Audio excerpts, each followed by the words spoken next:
Hello दोस्तों, स्वागत है आप सभी का इग्नो सोशियोलॉजी क्लासेस में। आज की इस वीडियो में हम बात करेंगे BSOC 132 सोशियोलॉजी ऑफ इंडिया के इम्पॉर्टेंट क्वेश्चंस के बारे में।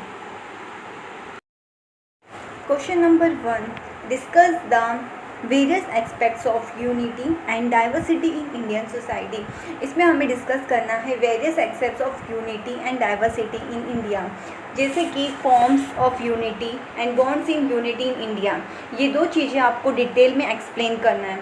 Question number 2, describe forms of unity found in India with suitable example.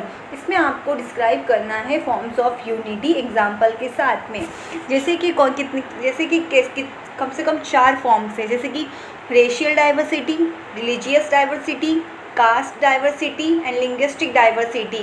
ये 4 डाइवर्सिटी आपको डिटेल में एक्सप्लेन करना है।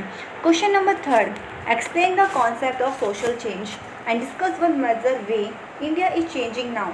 इसमें आपको कॉन्सेप्ट एक्सप्लेन करना है सोशल चेंज का और डिस्कस करना है एक ऐसा major way India is changing now. Question number 4, discuss the basic characteristic of tribes in India. इसमें आपको डिस्कस करना है characteristic of tribes in India में जो जितने आदिवासी हैं सभी के बारे में आपको डिटेल में एक्सप्लेन करना है। उनकी क्या कैरेक्टरिस्टिक है वो आपको डिटेल में 1 बाय 1 एक्सप्लेन करना है। Question number 5, discuss the socio economic condition in which tribe in central India live, how is the forest land related with them. इसमें हमें डिस्कस करना है सोशो इकोनॉमिक कंडीशन, जो ट्राइब सेंट्रल इंडिया में रहते हैं उनका सोशो इकोनॉमिक कंडीशन, ये हमें डिस्कस करना है। और how is the forest land related with them, और कैसे एक फॉरेस्ट लैंड उनके साथ रिलेटेड है, ये हमें डिस्कस करना है। ये 2 चीज़ें हमें डिटेल में एक्सप्लेन करना है। फर्स्ट हमें सोशो इकोनॉमिक कंडीशन ट्राइब्स के सेंट्रल इंडिया में जो है वो एक्सप्लेन करना है। Second, forest land related with them, ये हमें एक्सप्लेन करना है। Question number 6, explain the concept of caste, discuss it major features with reference to Ghuryean writings. इसमें हमें कॉन्सेप्ट ऑफ कास्ट एक्सप्लेन करना है और इसके मेजर फ्यूचर्स हमें डिटेल में एक्सप्लेन करना है। Question number 7, define the concept of class and describe some of the social classes in rural India. इसमें कॉन्सेप्ट ऑफ क्लास का डिस्कस करना है, डिफाइन करना है और डिस्क्राइब करना है कुछ social classes in rural India में हैं, वो है हमें कुछ चीज एक्सप्लेन करना है। Question number 8, explain the institution of marriage, describe its various types. इसमें हमें एक्सप्लेन करना है इंस्टीट्यूशंस ऑफ मैरिज और इसके कितने टाइप्स है वो हमें डिटेल में एक्सप्लेन करना है। Question number 9, what are the challenges faced by the tribals in India, explain with example. इसमें हमें बताना है चैलेंजेस जो इंडिया के जो आदिवासी लोगों ने क्या चैलेंजेस फेस किया है वो हमें बताना है, एक्सप्लेन करना है एग्जांपल्स के साथ। Question number 10, define the family and discuss some of the major function of family.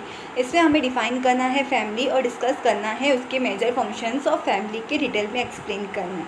Question number 11, what is the role of religious in society, discuss.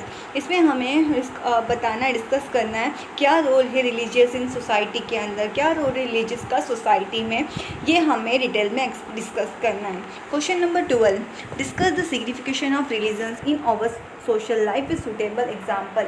इसमें हमें डिस्कस करना है क्या सिग्निफिकेशंस है, क्या इंपॉर्टेंस है रिलीजन्स का हमारे सोशल लाइफ में, एग्जाम्पल्स के साथ हमें इनको डिटेल में एक्सप्लेन करना है। Question number 13, discuss the ideas of Marx Weber, Karl Marx and Durkheim on the role of religious in society. इसमें हमें डिस्कस करना है आइडियाज़ किसका, मैक्स वेबर का, कार्ल मार्क्स का एंड डुर्कीम का, किसके रोल पर religious in society. Question number 14, explain the concept of social movement with reference to Dalit movement. इसमें हमें एक्सप्लेन करना है कॉन्सेप्ट ऑफ सोशल मूवमेंट का with reference to Dalit movement. Question number 15, who are Dalit, how did Ambedkar lead a social movement to improve their social status in India. Question number 5 में हमें बताना है दलित कौन थे और कैसे डॉक्टर बाबा साहेब अम्बेडकर ने सोशल मूवमेंट स्टार्ट किया इम्प्रूव करने के लिए, उनका सोशल स्टेटस जो दलित का था इंडिया के अंदर कैसे उन्होंने स्टार्ट किया, वो सारी चीज़ें आपको डिटेल में एक्सप्लेन करना है। Question number 16, distinguish between sex and gender and discuss the beginning of women movement in India. इसमें आपको डिफरेंस बिटवीन बताना है सेक्स एंड जेंडर के, ये दो चीज़ों के बारे में है, और डिस्कस करना है कैसे वुमेन मूवमेंट इंडिया में शुरुआत हुआ था। Question number 17, explain different kinds of ethnic movement in India. Describe one of the tribal ethnic movement in India with suitable example. इसमें हमें एक्सप्लेन करना है different kinds of ethnic movement जो India में है, और इसी क्वेश्चन को दूसरे तरीके से भी पूछा जा सकता है, जैसे कि describe one of the tribal ethnic movement in India with suitable example. ये क्वेश्चन आपको दोनों तरीके में से किस में से भी आ सकता है। Question number 18, what do you understand by communalism. Discuss critically with example. आपको क्या समझ में आया कम्युनलिज्म्स के बारे में, आपको ये एग्जाम्पल के साथ डिटेल में डिस्कस करना है। Question number 19 and last, what is secularism. In what way is secularism in India different from that in western society. Secularism क्या है और इसका क्या तरीका वेस्टर्न सोसाइटी से अलग है इंडिया का।